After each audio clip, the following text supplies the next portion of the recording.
I'm Max James, motivational speaker.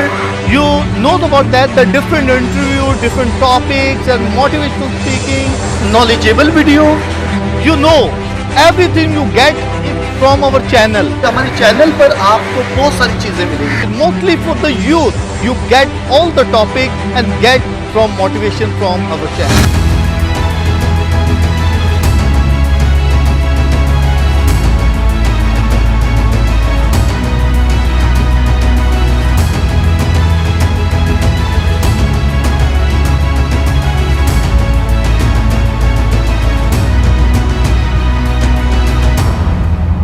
My dear friends and my viewers, जैसा कि आप जानते हैं कि मैंने अपने चैनल पर बहुत सारी चीज़ें ऐसी लेकर आता हूं जिससे लोगों को नई नॉलेज मिल सके।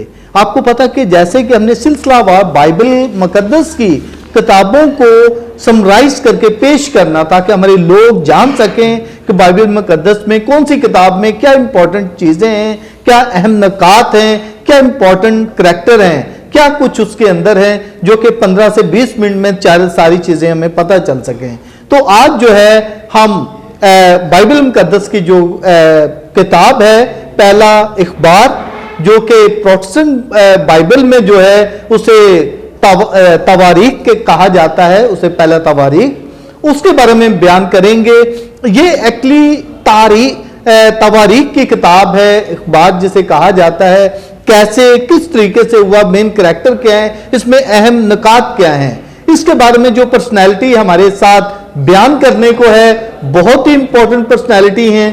उनको ये फादर हैं और उनको 23 साल हो चुके हैं एज ए प्रीस्ट बने हुए, और ये बहुत सारी पैरिशेस में काम कर चुके हैं, जैसे सेंट फिलिप पैरिश है, फिर इसके अलावा पंजाब में बहुत सारी पैरिशेस में उन्होंने काम किया, इवन के मिशनरी वर्क के लिए जमीका भी वो रहे, फिलिपाइन में रहे, और इसके अलावा उनका बहुत सारा एक्सपीरियंस है। इवन के दारुल नईम के वो डायरेक्टर भी रह चुके हैं, वो जो फ्रांसिस्कन तरबियत गाह है। तो आज वो बयान करेंगे, तो हम आज उनको वेलकम कहते हैं किस किताब के बारे में बयान करने के लिए। फर्स्ट जी, वेलकम विद अस, कि आपने हमें टाइम दिया, थैंक यू सो मच। मैं कहता हूं कि आपसे टाइम लेना, मैं कह रहा हूं बहुत ही इंपॉर्टेंट। मैं कह रहा था कि अपने बड़े भाई से टाइम लूं ताकि वो बयान करे। तो फर्स्ट जी, सबसे पहले तो मैं ये कहना चाहूंगा, ये पहला इख्बार की जो किताब है बाइबल मुकद्दस में, ये क्या हमें इसमें मैसेज मिलता है, क्या उसमें ऐसी चीज़ है? जो पहला अखबार और दूसरा अखबार है, ये दो किताबें हैं। असल में ये दोनों का जो जब हम इसको पढ़ते हैं, इस पर गौर करते हैं, तो हम देखते हैं कि ये है कि इस्राएली कौम को बाइबल मुकद्दस और इस्राएली कौम की तारीख़ को अपने लोगों को बताने के लिए इन किताबों को जो था वो लिखा गया। और इसीलिए जो पहली किताब है, अखबार की पहली किताब है, उसमें हम देखते हैं कि इस किताब के अंदर जो है वो जिनियालॉजी, जिसे हम नसबनामा कहते हैं, आदम से शुरू किया जाता है। आदम से शुरू करके और दाऊद बादशाह तक जो है पहले हिस्से में, यहाँ पर दाऊद बादशाह तक इसको जो है वो बयान किया गया है। हालांकि बहुत सारे जो वाक़यात इस किताब में बयान किए गए हैं वो हमें पाक कलाम की दूसरी किताबों में भी मिलते हैं वाक़यात। लेकिन इस किताब का लिखना जो है वो क्यों अहम था, क्योंकि बाबल की असीरी के बाद अपने लोगों को अपनी तारीख से आगाह करना कि किस तरह उनकी तारीख थी, क्योंकि बादशाह ने असीरी में जब थे वो बाबल की असीरी में, उसने उन्हें इजाज़त दी थी कि वो वापस जाकर यरूशलेम को जो है वो बहाल कर सकते हैं, यानी अपने मुल्क को, अपनी सिटी को जो है वो रेनोवेट कर सकते हैं। और इस मुनासबत से हम देखते हैं कि ये जो किताब थी ये तारीख़ी हवाले से बहुत ही ख़ास और अहम है, क्योंकि इसमें हम देखते हैं कि इस्राएली कौम के लिए नसबनामा होना जो है वो बहुत ज़रूरी है, और उस नसबनामे का आगाज़ जो है वो आदम से होना और दाऊद तक आना बहुत ज़रूरी है। और इसी तरतीब से साथ साथ फिर हम ये भी अहम बात जो इसमें हम देखते हैं कि जब ये किताब जो है वो तहरीर की जाती है तो इस किताब के अंदर हम देखते हैं कि इन वाक़यात को इस खूबसूरती के साथ बयान किया गया है ताकि खुदा की जो मर्ज़ी है, खुदा की जो ताबियादारी है, वो सबसे ज़्यादा अहम है कि किस तरह मुश्किलात भी आई, तकालीफ भी आई, परेशानियां भी आई, लेकिन जब इंसान खुदा के साथ जुड़ा रहता है तो खुदा उसे दोबारा जो है सरफराजी अता करता है। तो इसलिए इन किताबों का जो बुनियादी मफ़हूम है वो यही है कि खुदा की ताबियादारी में अपनी ज़िंदगी को किस तरह जो है वो हमने गुजारना है। और इसीलिए आज मैं समझता हूँ कि जब हम आज की इस किताब पर गौर करते हैं, पहले अखबार की किताब, इसको पढ़ना बहुत ज़रूरी है, इसको जानना बहुत ज़रूरी है, क्योंकि नसबनामा जो है वो ना कि सिर्फ यहूदियों के लिए ज़रूरी था बल्कि मेरे लिए, आपके लिए और हमारे मुआशरे में भी सबके लिए बहुत ज़रूरी है। सबके लिए बहुत ज़रूरी है कि किस तरह खुदा ने इंसान की तारीख में काम किया और किस तरह उस तारीख को खुदा ने जारी रखते हुए खुदावंद यीशु मसीह तक वो पहुंच जाती है तारीख, और उसके बाद ईमान के ज़रिए से, बपतिस्मा के ज़रिए से वो हम तक भी पहुंच जाती है। और इसीलिए इस तारीख से हम अपने आप को कभी भी जुदा नहीं कर सकते। इसके साथ साथ एक और अहम बात जो इस किताब के अंदर हमें मिलती है वो ये है कि इस किताब की जो तरतीब है वो हमारे पास फ़र्क है, लेकिन जो यहूदी स्क्रिप्चर है, अच्छा, उसमें फ़र्क है। अच्छा, उसके ऊपर इसको आखिर पे लेकर जाया अच्छा, तारीख को हम इन किताबों को आखिर पे, किताबों के जो तरतीब है फहरिस्त में, उनको आखिर पर लेके गया गया। और हमारे यहाँ इसको तारीखी जो किताबें हैं उनके साथ अहम हिस्सा जो है वो बनाया गया है, क्योंकि बहुत सारे वाक़यात जो हमें पहले अखबार में, दूसरे अखबार में मिलते हैं वो पहले मलूक और दूसरे मलूक की जो किताबें हैं उनके साथ भी, जिन्हें प्रोटेस्टेंट बाइबल में सलातीन कहते हैं, उनमें भी वो वाक़यात मिलेंगे और इन किताबों में भी मिलेंगे। अच्छा। और लेकिन क्यों जो दोहराई हम कह सकते हैं, हाँ जी, दोहराई, और ये इसका मकसद भी यही था कि अपने लोगों को जो है वो तारीख से बखूबी तौर पर जो है वो आगाह किया जाए। और जब इंसान अपनी तारीख से आगाह हो जाता है तो उसका अपने बड़ों के साथ, अपने बाओ-अजदाद के साथ और सबसे बढ़कर खुदा के साथ और खुदा की ताबेदारी जो ताल्लुक है वो और ज़्यादा गहरा जो है वो हो जाता है। इसलिए ये जो किताब है बहुत ही ख़ास है, बहुत ही अहम है। अच्छा फाजी, जैसे आपने बात की, इसके अहम नुकात क्या हैं? सबसे पहले जो करैक्टर जो सबसे अहम बात इसमें हमें नज़र आती है वो, जिस तरह मैंने शुरू में कहा कि सबसे पहले नसबनामा वो ज़रूरी है कि अपने माजी से जो है मुंसलिक रहना, जुड़े रहना बहुत ज़रूरी है। दूसरी अहम बात जो है इसमें हमें नज़र आती है वो ये है कि खुदा की ताबियादारी, ये दूसरा अहम बात जो है वो इसमें हमें नज़र आती है। तीसरी जो अहम बात है वो ये है कि किस तरह जो लावियों का घराना था उसने किस तरह इबादत करवानी है, किस तरह रस्म रवाज को पूरा करना है। इन सारी बातों को जो है वो हम इस किताब के अंदर जो है वो यकजा तौर पर देख सकते हैं कि किस तरह जो है मुख्तलिफ रसूमात के ज़रिए जो है हम खुदा तक अपने सफ़र को उसकी ताबियादारी में जारी रख सकते हैं। तो ये इसके अहम और मेन पॉइंट्स जो हैं वो हमें नजर आते हैं। अच्छा फाजी, ये भी बताया गया कि दाऊद तक ये है नसबनामा। दाऊद ने हैकल की जो सोचा, क्योंकि पहले तो ये खैमों में ये दुआ किया करते थे, हैकल नहीं थी पहले, हाँ, लेकिन उसके बाद इसने दाऊद ने सोचा कि क्यों ना मैं ये खुदा की हैकल बनवाऊं। इसकी तामीर के बारे में भी कुछ ऐसा बयान है इसमें? वो जाके हमें फिर दूसरी किताब में अच्छा, इसमें नहीं, क्योंकि दूसरा हिस्सा जो है लेकिन वो उसकी तैयारी पहले हाँ जी सुलेमान से शुरू होता है। अच्छा। क्योंकि दाऊद के साथ खुदा ने जब बात की थी, जी, तो खुदा ने उससे कहा था कि वो इसके घराने से जो है वो शख्स उठेगा जो हैकल को तामीर करेगा, क्योंकि उसकी बड़ी ख्वाहिश थी कि वो खुद करे। दाऊद की ख्वाहिश थी कि वो खुद करे, लेकिन क्योंकि खुदा का मंसूबा जो है वो इंसान के मंसूबों से फर्क होता है, तो इसलिए हम देखते हैं कि दाऊद का ही बेटा जो है सुलेमान बादशाह, वो इस हैकल को बनाता है। लेकिन दाऊद बनाने ख्याल उसका था, ड्रीम उसकी थी कि मैं बनाऊं, लेकिन खुदा ने उसे मना कर दिया। जी। उसने चीजें सारी इकट्ठी कर ली थी। हाँ जी। लेकिन उसके बाद उसने कहा तेरी नस्ल से ही एक बनाएगा, लेकिन उसने इसको इजाजत नहीं दी। जी खुदावंद ने उसको इजाजत नहीं दी थी, इसीलिए सुलेमान बादशाह जो है इसको बनाता है। और दूसरी अहम बात जो हमें इसमें नजर आती है वो ये है कि जब हम दाऊद की ज़िंदगी के बारे में जानते हैं, पढ़ते हैं, तो फिर हम देखते हैं कि किस तरह उसने पूरी सल्तनत को जो है वो बहाल किया था।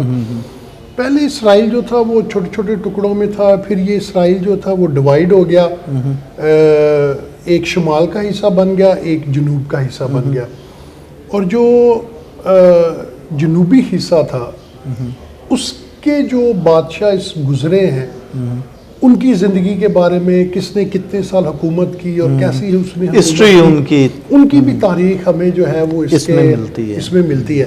फिर जिस तरह मैंने कहा कि जो असीरी के बाद लोग वापस आए थे और उस असीरी में क्योंकि बाबल की असीरी में लोग जो थे, क्योंकि वो दूसरा कल्चर था, दूसरी ज़ुबान थी, दूसरा इलाका था, और वहाँ से वापस आए जब, तो उनको अपनी तारीख से आशना करवाना, बताना बहुत ज़रूरी है। और इसी मुनासबत से जब हम इसके राइटर की भी बात करते हैं तो हमें हतमी तौर पर नहीं पता कि इसका राइटर कौन है, लेकिन तारीख हमें बताती है कि इसको मंसूब किया जाता है अज़रा के नाम से, क्योंकि अज़रा और नेहमिया जो थे, उन्होंने ये इनिशिएटिव लिया था अपने लोगों को वापस लाने के लिए। और फिर हम देखते हैं कि उन लोगों ने, और इस तारीख को बयान करने के बाद असल में हम देखते हैं कि लोगों को इनकरेज किया गया, उनकी हौसला अफजाई की गई कि वो हैकल को दोबारा तामीर करें, क्योंकि पहली जो हैकल थी उसमें लूट मार बहुत ज़्यादा हो गई, सब कुछ ले गए, सोना चांदी जो कुछ भी हैकल के अंदर था वो सब ले गए। और बाद में जब हम देखते हैं तो वही जहाँ पर सोना लगा था वहाँ पर पीतल जो है उसका इस्तेमाल किया गया। लेकिन उसको भी बनाने के लिए हम देखते हैं कि मुआशी हालात भी जो है वो वैसे नहीं थे जैसे कि दाऊद के ज़माने में थे, और या जब इसराइल डिवाइड होने से पहले थे, वो हालात दोबारा नहीं थे। क्योंकि दाऊद ने जहाँ जहाँ भी फतूहात की थी वहाँ पर से सोना चांदी और इसके साथ साथ जानवर, बहुत सारी चीज़ें जो थी वो लेकर हम देखते हैं कि वो आ जाते हैं वहाँ से। और इस मुनासबत से दाऊद जो था he became a very very rich man. उसकी जो किंगडम थी वो बहुत ज़्यादा जो है वो पावरफुल थी, और बड़ा एक दहशत और बड़ा एक के लोग जो थे वो सब उसके ज़ेरे साया जो है वो आ जाते थे, और वो एक किस्म का अपना उनको खराज भी अता किया करते थे। जो दाऊद के नीचे सल्तनतें आ गई थी तो वो फिर खराज भी उनको देते थे। अच्छा। तो इस लिहाज से इसराइल जो था उस वक्त का इसराइल दाऊद के ज़माने और उसके बेटे सुलेमान के ज़माने में बिल्कुल अमीर सल्तनत थी। ऐसी सल्तनत थी कि जिसको किसी भी हवाले से चीज़ों की कोई कमी नहीं थी। यानी गिर्द के जो ममालिक हैं वो भी इनको जो है, जो इनके ज़ेरे साया थे, तो ये उनकी हिफाजत किया करते थे और वो इनको खराज जो है वो अता किया करते थे। और इस मुनासबत से मुआशी तौर पर काफ़ी मजबूत इसराइल जो था उस ज़माने में कायम था।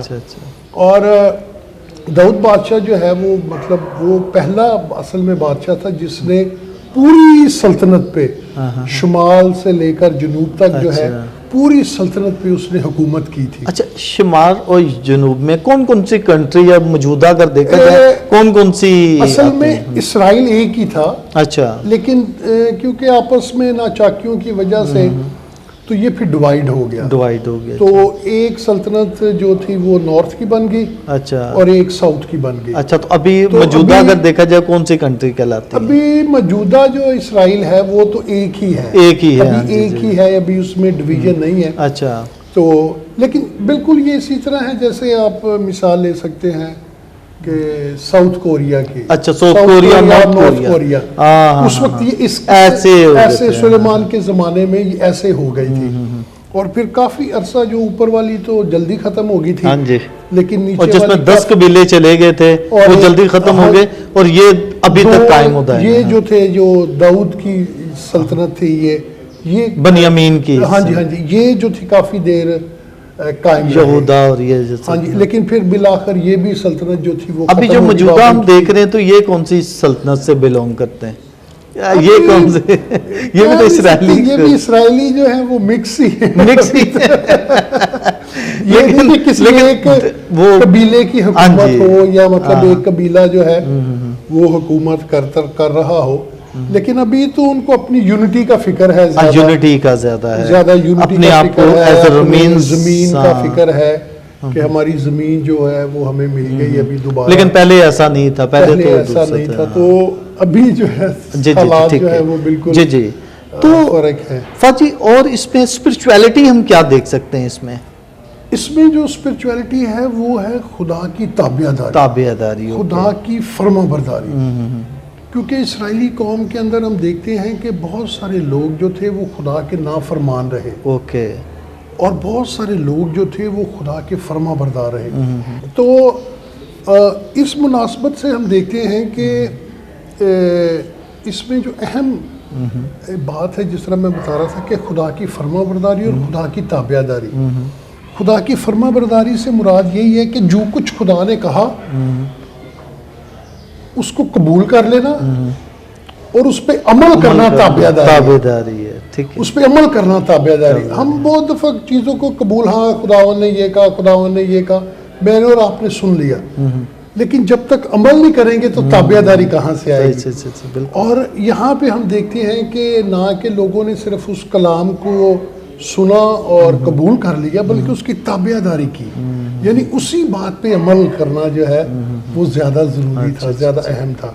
और मैं ये समझता हूँ कि ये किताब जो है बड़ी खूबसूरत किताब है। मुश्किल है थोड़ी समझने में, लेकिन अगर हमारे पास कोई अच्छे लोग हैं वो इसको समझाएं तो बहुत ही समझने के लिए जो है it's powerful, it has a very powerful message अपने लोगों के लिए और खुदा की ताबियादारी के लिए। और इसके साथ साथ खुदा की परस्तिश कैसे करनी है, ठीक है, रस्म रिवाज को किस तरह अंजाम देना है, और इसी के अंदर ही खुदा की ताबियादारी जो है वो हमें नजर आती है। सिर्फ बातों से जो है वो बात नहीं बनेगी, बल्कि उन चीज़ों पे अमल करने से बहुत बहुत ज़रूरी है इस किताब के हवाले से। तो फाजी, इसको अपने कल्चर में आज के दौर में कैसे इसको देख सकते हैं? आज के कल्चर में मैं यही कहूँगा कि आज के कल्चर में इस किताब के हवाले से सबसे पहले अपने आप को जानना कि मेरी शनाख्त क्या है, मेरी मजहबी शनाख्त है वो क्या है, मेरी सियासी शनाख्त क्या है, और मेरी माशरती शनाख्त जो है वो क्या है, उसको जान लेना बहुत ज़रूरी है। और उसके बाद मेरा और मेरे खुदा का जो ताल्लुक़ है वो रिश्ता जो है वो क्या है, ताल्लुक़ के साथ ताल्लुक़ रिश्ता जो है उसको कायम करना। और तीसरी अहम बात है खुदा की इन बातों को कबूल करना और ताबेदारी करने, अमल करना, उस पर अमल करना बहुत ज़रूरी है। और जब आज के दौर में मैं समझता हूँ कि अगर हम खुदा की इन बातों पे अमल करना शुरू कर दे तो पाकिस्तान में भी रहते हुए हम एक अच्छे और सच्चे मसीही जो हैं वो बन सकते हैं, क्योंकि मसीह के बगैर हमारी शनाख्त मुकम्मल नहीं होती। और यहूदियों के लिए नसबनामा भी इसीलिए ज़रूरी था कि किस तरह उन्होंने जो है अपनी शनाख्त को जारी रखते हुए, अपनी शनाख्त को पहचानते हुए, क्योंकि शनाख्त क्या है, पहचान है। तो वो पहचान, उस पहचान को जानना बहुत ज़रूरी और अहम है, जो कि हमें वाज़ेह तौर पर इसमें नज़र आता है। थैंक यू फाज जी, बहुत अच्छे तरीके से आपने इजी वे से समझाने की कोशिश की। ये बहुत ही मुश्किल बुक है, लेकिन बहुत थैंक यू। बहुत ही खूबसूरत है। जी जी जी बिल्कुल। My dear friends and my viewer, जैसा कि आप फादर बर्नार्ड ने बहुत अच्छे अंदाज में, बहुत सिंपल मेथड से, तरीकेकार से आपको इस किताब के बारे में, अखबार की किताब में, तवारीख की किताब के बारे में, जो पहली तवारीख है या पहला अखबार है, उसके बारे में बयान किया, तो मेरा ख्याल है कि हमारे लिए बहुत समझने के लिए इजी है और हम इसे समझ सकते हैं इस किताब में क्या है। ओके माय डियर फ्रेंड, इसको जरूर देखें, शेयर करें और हमारी बाइबल मुकद्दस की तमाम किताबों को अगर जानना है या नॉलेज गेट करनी है तो इसको सब्सक्राइब करें हमारे चैनल को, आपको सब किताबों के बारे में ऐसे ही पता चलेगा। Okay my dear, thank you so much, God bless you. Thank you Faaz ji, God bless you.